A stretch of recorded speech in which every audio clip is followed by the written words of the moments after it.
नमस्कार, news and competition क्रकर channel में आपका स्वागत है। देखते हैं आज की महत्वपूर्ण खबरें। जम्मू कश्मीर में आतंकवाद ले रहा है अंतिम सांसें, मोदी। उत्तराखंड में सत्यापन अभियान और सख्ती से चलेगा, मुख्यमंत्री धामी। देहरादून उत्कृष्ट लेखन पर 5 लाख का साहित्य भूषण पुरस्कार। हल्द्वानी बारिश से कुछ राहत, लेकिन मुश्किलें अब भी बरकरार। भारत ने हॉकी में पाक को लगातार 15वीं बार हराया।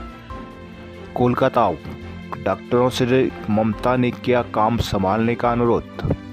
जम्मू प्रधानमंत्री नरेंद्र मोदी ने शनिवार को कहा कि जम्मू कश्मीर में आतंकवाद अंतिम सांसें गिन रहा है। उन्होंने कहा कि हम और आप मिलकर जम्मू कश्मीर को देश का एक सुरक्षित और समृद्ध हिस्सा बनाएंगे। 45 मिनट के अपने भाषण में प्रधानमंत्री ने आतंकवाद के साथ परिवारवाद, पत्थरबाजी, कश्मीरी पंडित और अनुच्छेद 370 जैसे मुद्दों पर अपनी बात रखी। जम्मू कश्मीर के डोडा जिले में भाजपा उम्मीदवारों के समर्थन में चुनावी रैली को संबोधित करते हुए मुख्यमंत्री मोदी ने कहा कि आप याद करिए वो समय जब दिन ढलते ही यहाँ अघोषित कर्फ्यू लग जाता था। हालात ये थे कि तब कांग्रेस की सरकार केंद्र के गृह मंत्री तक लाल चौक जाने से डरते थे। जम्मू कश्मीर में आतंकवाद अब अपनी अंतिम सांसें गिन रहा है। पिछले 10 साल में यहाँ जो बदलाव आया है वो किसी सपने से कम नहीं है। जो पत्थर पहले पुलिस और फौज पर फेंकने के लिए उठते थे, उन पत्थरों से नया जम्मू कश्मीर बन रहा है। चुनाव से पहले चरण के तहत 18 सितंबर को होने वाले मतदान से पूर्व प्रधानमंत्री का यह पहली चुनावी रैली थी। मोदी ने कहा कि इस बार जम्मू कश्मीर का चुनाव जम्मू कश्मीर का भाग्य तय करने वाला है। आज़ादी के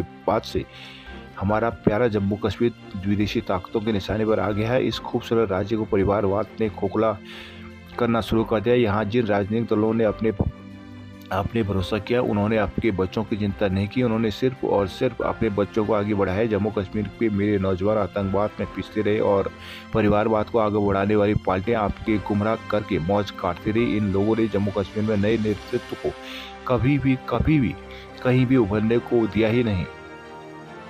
देहरादून मुख्यमंत्री पुष्कर सिंह धामी ने कहा कि राज्य में अब और सख्ती से सत्यापन अभियान चलाया जाएगा। उन्होंने कहा कि डेमोग्राफिक बदलाव की वजह से राज्य के मूल स्वरूप और संस्कृति को प्रभावित नहीं होने दिया जाएगा। सरकार इस बात के लिए संकल्पबद्ध है राज्य के मूल स्वरूप से किसी भी कीमत पर छेड़छाड़ न होने पाए। देहरादून में शनिवार मीडिया कर्मियों से बातचीत में मुख्यमंत्री धामी ने कहा कि राज्य के मूल स्वरूप की रक्षा के लिए सत्यापन अभियान चलाया गया है, जिसके सकारात्मक परिणाम मिले हैं। अब सत्यापन अभियान को और सख्ती के साथ चलाया जाएगा। सत्यापन और अतिक्रमण हटाओ अभियान पर उन्होंने कहा कि कानून अपने हिसाब से नियमानुसार काम कर रहा है। उत्तराखंड के एक सौहार्द राज्य है, यहाँ लोग प्रेम पूर्वक रहते हैं, लेकिन यहाँ की बहन बेटियों के खिलाफ अपराध कतई बर्दाश्त नहीं होगा। इस स्थिति में सरकार सख्त से सख्त कदम उठाने से नहीं हिचकेगी। अपने हालिया कश्मीर के चुनावी दौरे का जिक्र करते हुए मुख्यमंत्री ने कहा कि भाजपा एक ही संगुलता, पूरे देश में एक प्रधान, एक विधान और एक निशान। इसके लिए वरिष्ठ नेता श्यामा प्रसाद मुखर्जी कश्मीर में बलिदान भी हुए थे। कश्मीर को अनुच्छेद 370 से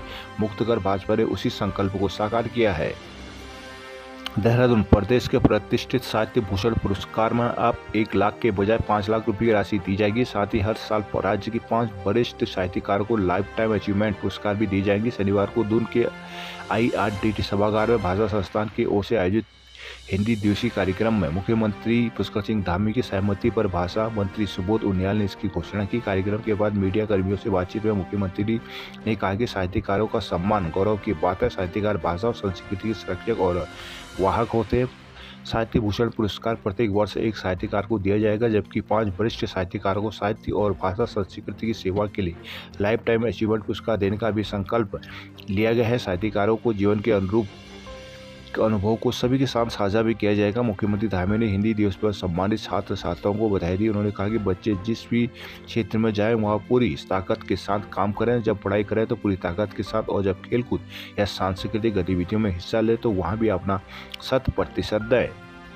उत्तराखंड मौसम। उत्तराखंड के ज़्यादातर इलाकों में शनिवार को लगातार 2 दिन से हो रही बारिश के कुछ राहत तो मिली, हालांकि मुश्किलें बरकरार रही हैं। कुमाऊं में 2 लोगों की मौत होगी, जबकि 6 लोग लापता है। चंपावत के लोहाघाट में मौली में दबकर किशोर की मौत होगी, जबकि मुनस्यारी के बोना गांव के मलबे की चपेट में आने से युवक की जान चली गई। अल्मोड़ा जिले के धौलछिरा में 2 लोग अंधेरे में बह गए, इसमें एक को बचा लिया गया जबकि एक लापता है। गणपति प्रतिमा विसर्जन के लिए यूपी की सीमा से लगी क्षेत्र में कोसी नदी पर पहुंचे काशीपुर के 4 युवक बह गए, एक को बचा लिया गया, 3 लापता है। कुमाऊं में टनकपुर, पिथौरागढ़ NH समेत करीब 172 सड़कें बंद है। सितारगंज में कैलाश में बही किसान और चंपावत में मौलवी में बही किशोर का दूसरे दिन में पता नहीं चल पाया। वाहनों में काटी रात शुक्रवार देर शाम को पिथौरागढ़ हाईवे घाट हाईवे दिल्ली बैंड के समय बंद होने से करीब 500 यात्रियों को वाहनों में ही रात काटनी पड़ी। बद्रीनाथ हाईवे बाधित। यमुनोत्री नेशनल हाईवे शनिवार को 13 घंटे बाद खुला। बद्रीनाथ हाईवे दिन भर बाधित रहा। हरिद्वार में गंगा निशान चेतावनी निशान को पार कर गई। अगले कुछ दिन बारिश से राहत के आसार हैं। भारत ने हॉकी में पाक को लगातार 15वीं बार हराया। कप्तान हरमनप्रीत के 2 गोल की बदौलत शनिवार को चैंपियन भारत ने हीरो एशियाई चैंपियनशिप ट्रॉफी में चिर प्रतिद्वंदी पाकिस्तान को 2-1 से मात दे दी। पाक को हराकर भारत ने सेमीफाइनल में अपनी जगह पक्की कर ली। इस जीत के साथ भारत ने पाक के खिलाफ लगातार 8 साल में 17 मैचों में 15 जीत और 2 ड्रॉ से अपना अजेय अभियान जारी रखा है। भारत की यह 6 टीमों के राउंड रॉबिन टूर्नामेंट में लगातार 5वीं जीत है। मैच में पाकिस्तान ने अहमद नदीम 8वें मिनट के गोल से बढ़त हासिल की थी, लेकिन हरमन सिंह 13वीं और 19वें मिनट में 2 पेनल्टी कॉर्नर को गोल में बदलकर भारत को जीत दिलाई। यह इस टूर्नामेंट में पाकिस्तान की पहली हार थी। भारत और पाकिस्तान दोनों पहले ही अंतिम 4 के लिए क्वालिफाई कर चुके थे। सेमीफाइनल 16 सितंबर को खेले जाएंगे। फाइनल मुकाबला 17 सितंबर को होगा। दोनों टीमों के बीच भिड़ंत हांगझोई एशियाई खेलों में हुई थी, जिसमें भारत ने पाक को 10-2 से हराया था। इससे कुछ महीने पहले भारतीयों ने ACT के चेन्नई चरण में पाक को 4-0 से हराया था। यमुनोत्री हाईवे रोडी टॉप के पास 13 घंटे बाद खुला। जोशीमठ में भूस बडियार में भू कटाव से कई आवासीय भवनों को खतरा। जोशीमठ भारी बारिश के चलते शनिवार को भूस बडियार और विष्णु बडियार के समीप भू कटाव से एक नगर को पैदा हो गया। वहां नरसिंह मंदिर बद्रीनाथ सड़क पर बहुत बड़ा बोल्डर आने से वाहनों की आवाजाही बंद हो गई। सलधार में बंद नीति बॉर्डर हाईवे भी सुबह 9:30 बजे खुल गया, जिसके बाद दोनों की जगहों से वाहनों की आवाजाही शुरू हो पाई। नगर के लोक निर्माण के नीचे और भूस बडियार के निकट पिछले 2 दिन से लगातार भूसाव हो रहा है। शुक्रवार को बद्रीनाथ नरसिंह मंदिर बाईपास में लोक निर्माण विभाग के निचली ओर भारी भूकटाव हुआ था। इसी स्थान से 30 मीटर पहले भूस बडियार से चट्टान का एक बड़ा हिस्सा शनिवार दोपहर 12:30 बजे टूटकर नेशनल हाईवे बाईपास में आ गिरा, जिस कारण से यहां पर सड़क फिलहाल बंद हो गई। सड़क में टूटकर आए बोल्डर को तोड़ने का काम शुरू कर दिया गया। अभी भी इस बडियार में भारी दरारें देखी जा रही है। यहाँ पर कटाव बढ़ता है तो इस जगह के लिए ऊपर 1 दर्जन भवन कटाव की जद में आ सकते हैं। रुद्रप्रयाग में शहीद प्रमोद डबराल को अंतिम यात्रा में उमड़े लोग। जम्मू कश्मीर के तंगधार में शहीद हुए रुद्रप्रयाग जनपद के जवाड़ी निवासी सैनिक प्रमोद डबराल को उनके पैतृक घाट में बड़ी संख्या में लोगों ने नम आंखों के साथ अंतिम विदाई दी। इस दौरान उनके भाई ने चिता को मुखाग्नि दी। संपूर्ण भरदार क्षेत्र और रुद्रप्रयाग नगर में सैनिक के शहीद होने की खबर से शोक की लहर है। भरदार पट्टी के जवाड़ी उतियासू गांव निवासी 30 वर्षीय प्रमोद डबराल वर्ष 2014 में भारतीय सेना की 2 गढ़वाल राइफल में भर्ती हुई थी। करीब 10 वर्षों की सेवा के बाद वे वर्तमान में जम्मू कश्मीर की 46 RR तंगधार में तैनात है। बीती 12 सितंबर को सुबह सेना की बस की छत पर ड्यूटी के दौरान प्रमोद को बिजली का झटका लगा, जिसके बाद सेना के जवान उसे उपचार के लिए पहले MI-46 और RR ले गए और वहां थे उसे सेंट्रल MI रूम 319 FD अस्पताल बारामूला में रेफर किया गया, जहां डॉक्टरों ने उन्हें मृत घोषित कर दिया। पौड़ी जिला अस्पताल में डेंगू के 2 मरीज हुए भर्ती। देहरादून प्रधानाचार्य भर्ती निरस्त करने को शिक्षकों की भूख हड़ताल शुरू।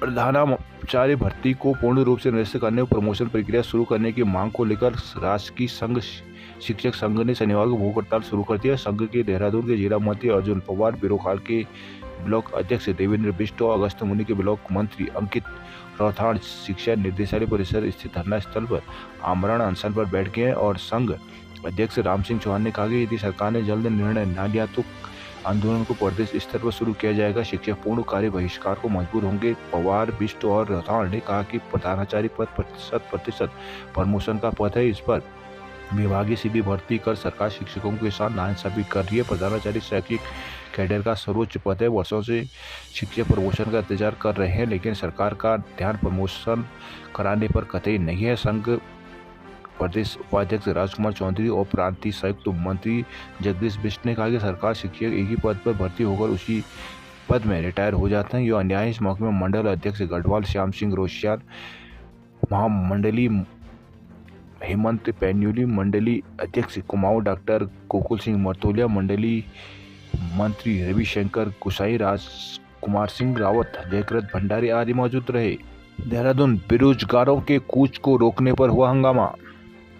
दून में शनिवार को गांधी पार्क से सीएम आवास कूच कर रहे बेरोजगारों को पुलिस ने हाथी बड़कला में रोक दिया। इसी दौरान दोनों पक्षों में काफी देर तक नोकझोंक और धक्का मुक्की होती रही, जिसके बाद पुलिस ने मौके से कई बेरोजगारों को हिरासत में ले लिया। बाद में उनका एकता बिहार ले जाकर छोड़ दिया गया। शनिवार दोपहर करीब 12 बजे उत्तराखंड बेरोजगार संघ के बैनर तले बड़ी संख्या में युवा गांधी पार्क पहुंचे। उसके बाद वे रैली के रूप में राजकुमार रोड से होकर सीएम आवास की ओर निकले। जैसे ही वो हाथी बड़कला के पास पहुंचे तो पुलिस ने बैरिकेडिंग का रोक लगा दी, लेकिन बेरोजगारों को आगे जाने पर अड़ गए। इस कारण पुलिस और प्रदर्शनकारियों के बीच विवाद बढ़ने लगा, जिसके बीच धक्का मुक्की हुई। वहां काफी देर बाद हंगामा चलता रहा। बाद में पुलिस ने कई बेरोजगारों को हिरासत में लेकर एकता बिहार स्थित धरना स्थल छोड़ दिया। युवा पुलिस कांस्टेबल और वन आरक्षी भर्ती परीक्षा में वायु सेवा बढ़ाने के लिए छात्र परीक्षा सूची जारी करने, संयुक्त स्नातक स्तरीय परीक्षा में परीक्षा सूची जारी करने की मांग कर रहे हैं। मौके पर उत्तराखंड बेरोजगार संघ के संयोजक जेपी ध्यामी, बेरोजगार संघ अध्यक्ष बॉबी पवार, सचिव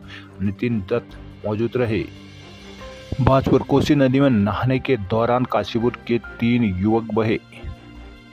किच्छा में कंटेनर ट्रक की टक्कर में 4 की मौत, दूसरा हुआ घायल। धौलछीना में युवक गधीरे में बहा, 1 बचा। लमगड़ा में भवन टूटा, परिवार ने भागकर बचाई अपनी जान। रानीखेत में अस्पताल के कई वार्ड खतरे की जद में। अल्मोड़ा में 27, बागेश्वर में 17 सड़कों पर यातायात हुआ ठप। बीते 2 दिन से लगातार हो रही बारिश से आखिरकार शनिवार को लोगों को राहत मिली, लेकिन बंद 27 सड़कों ने अब भी ग्रामीण लोगों की मुश्किलें बरकरार रखी है। विभिन्न गांव के करीब 1.5 लाख लोगों को सड़क से संपर्क टूट गया है। हालांकि प्रशासन की ओर से बंद सड़कों को खोलने के प्रयास किए जा रहे हैं। हालांकि शाम होते होते 5 सड़कों में यातायात आवागमन शुरू कर दिया गया था। शनिवार को बारिश थमने से लोगों ने राहत की सांस ली। वहीं मलबा आने से जिले की 27 सड़कों पर यातायात ठप रहा, जिसमें 3 राज्य राजमार्ग कैरना, रानीखेत, मोहान, बाड़ीचना, शेराघाट और सिमलखेत, भनौली, काफली खान भी शामिल है। जिला मार्गों में पनमानौला, वृत्त, जागेश्वर और खोट काकड़ी घाट सड़क शामिल नहीं हुई। ग्रामीण सड़कों में डोबा, वाचोली, द्वारसो, काकड़ी घाट, ताड़ीखेत, पुनी, धौलादेवी, खेती, चौकुरा, रतखान, शेराघाट, कुंज, किमोला, बलमरा, श्यालदे, केदार, बसौली, नाइडहॉल, खेड़ा, खजुरानी, जियार, नैनी, चैलसीना, दिगोली, कांडा, मनान, सिलंगिया और जैंती, मरनोला, न्यूली खान, शेराघाट, चलमोड़ी, गाड़ा, कलौटा, मारनोला, बल्टा, लोहाघाट, बलमरा, गुदली, चिल, सिंधिया, मल्ला, छज्जा, फटकाल, डोंगरा, दिहाड़ी, मिरगांव सड़कों पर यातायात बाधित रहा। हालांकि राष्ट्रीय राजमार्ग अल्मोड़ा, पारब, नैनीताल पर यातायात शुरू होने से लोगों की काफ़ी राहत मिली है। वहीं बागेश्वर जिले में शुक्रवार की शाम 4 बजे से मौसम ने राहत दी है। हालांकि आसमान काले बादलों से घिरा हुआ है। मौसम विभाग की चेतावनी को देखते हुए प्रशासन ने कक्षा 1 से 12वीं तक के स्कूल, आंगनबाड़ी केंद्रों में अवकाश रहा। जिले में सबसे अधिक बारिश कपकोट तहसील में 60 मिलीमीटर हुई। बागेश्वर और गुरुड़ में 35 मिलीमीटर बारिश दर्ज की गई। जिला आपदा प्रबंधन कार्यालय से मिली जानकारी के अनुसार पगना, सत्तेश्वर, बागेश्वर, दपौट, चंदमौड़ी, बोहाला, जौलकांडे, सीसखनी, चौकुला, मटे, धैना, लखनी, मनकोट, बसेत, कपकोट, तेजम, विजयपुर, भटकट, मल्ला, डोबा, नौगर स्टेट आदि मार्ग मलबे से बंद रहे। चकुटिया में सड़कों की बदहाली पर आक्रोश आंदोलन को चेताया। पिथौरागढ़, थलकेदार और थरकोट में खेत और तालाब बहे। चंडाक सड़क 27 घंटे बाद खोलने से मिली राहत। पिथौरागढ़ में हिंदी दिवस और विभिन्न प्रतियोगिताएं। लालकुआं में बेकाबू ट्रक ने 10 वाहन रौंदे। लालकुआं नगर में साप्ताहिक हाट बाजार के सामने शनिवार देर शाम अचानक अनियंत्रित एक ट्रक ने 10 वाहनों और एक साइकिल को चपेट में ले लिया। हाट की वजह से घटनास्थल के आसपास खासी भीड़ थी। गनीमत रही कि कोई जनहानि नहीं हुई। ट्रक की टक्कर से बाइक, कार, ऑटो सहित 10 वाहन क्षतिग्रस्त हो गए। ऑटो में बैठे एक व्यक्ति को चोटें भी आई है। एक साइकिल भी चकनाचूर हो गई, जबकि एक दुकान के शटर को नुकसान पहुंचा है। पूछताछ में ड्राइवर ने पुलिस को बताया कि ट्रक के ब्रेक अचानक फेल हो गए थे। जानकारी के अनुसार बरेली आरटीओ नंबर का ट्रक यूपी 25 सिटी 3575 शनिवार की देर शाम करीब 7:30 बजे हल्द्वानी से लालकुआ की तरफ जा रहा था। यह ट्रक जैसे ही लालकुआ के फ्लाईओवर पर पहुंचा, साप्ताहिक हाट बाजार के सामने अचानक अनियंत्रित हो गया। बेकाबू ट्रक ने घटनास्थल पर एक के बाद एक 10 वाहनों के अपने चपेट में लेकर क्षतिग्रस्त कर दिया। सड़क किनारे खड़ी 6 बाइक और 3 कारें ट्रक की चपेट में आ गई, जिस दौरान एक साइकिल को भी बेकाबू ट्रक ने रौंद डाला। अनियंत्रित ट्रक ने सड़क किनारे एक ऑटो रिक्शा को भी टक्कर मारी। ऑटो में उस व्यक्ति बैठा हुआ बहेड़ी निवासी ताहिर बेग ट्रक की चपेट से घायल हो गया। ट्रक की टक्कर से एक दुकान के शटर को भी नुकसान पहुंचा। सूचना पर मौके पर पहुंची पुलिस ने ट्रक ड्राइवर फिरोज को हिरासत में ले लिया और शुरुआती पूछताछ में चालक ने पुलिस को बताया कि ट्रक के ब्रेक अचानक फेल हो गए। इस वजह से वो ट्रक पर नियंत्रण नहीं रख सका और एक के बाद एक वाहन ट्रक की चपेट में आ गए। हल्द्वानी अप्रोच रोड बही गोलापुर अनिश्चितकाल को बंद। हल्द्वानी लगातार कटाव से शनिवार को गोला पुल के अप्रोच रोड का 10 मीटर हिस्सा नदी में धंस गया, जिससे पहले शुक्रवार को सुरक्षा दीवार नदी में बह गई थी, जिसके बाद प्रशासन ने एहतियातन पुल पर यातायात को अनिश्चितकाल के लिए बंद कर दिया था। अब इस पर आवाजाही कब होगी यह बता पाना मुश्किल है। उधर इस पुल के बंद होने से काठगोदाम में गोला नदी पर बने हुए पुल पर वाहनों का दबाव बढ़ गया है। भारी बारिश के कारण चोरकलिया हल्द्वानी को जोड़ने वाला गोला पुल अब पूरी तरह से खतरे की जद में आ गया है। पुल के दूसरे हिस्से में बने अप्रोच रोड का एक हिस्सा बीती रात से घसने लगा था। शनिवार को यहाँ बड़ा गड्ढा बन गया, जिससे पुल को भी खतरा हो गया था। कुछ ही शाम 4 बजे के गोला पुल की दीवार धंसने लगी थी। कुछ ही देर में सुरक्षा दीवार का 30 से 40 मीटर हिस्सा बह गया। वही शनिवार सुबह से NHAI की टीम ने मौके पर पहुंचकर टूटी सुरक्षा दीवार और अप्रोच रोड का निरीक्षण किया। सांसद Ajay Bhatt, city magistrate AP Bhajpa भी मौके पर पहुंचे। सांसद ने गोला पुल की मरम्मत के लिए अफसरों को निर्देश जारी कर दिए। हल्द्वानी के विजय राणा बने वर्ल्ड हैवीवेट चैंपियन, खली ने दी बेल्ट। हल्द्वानी के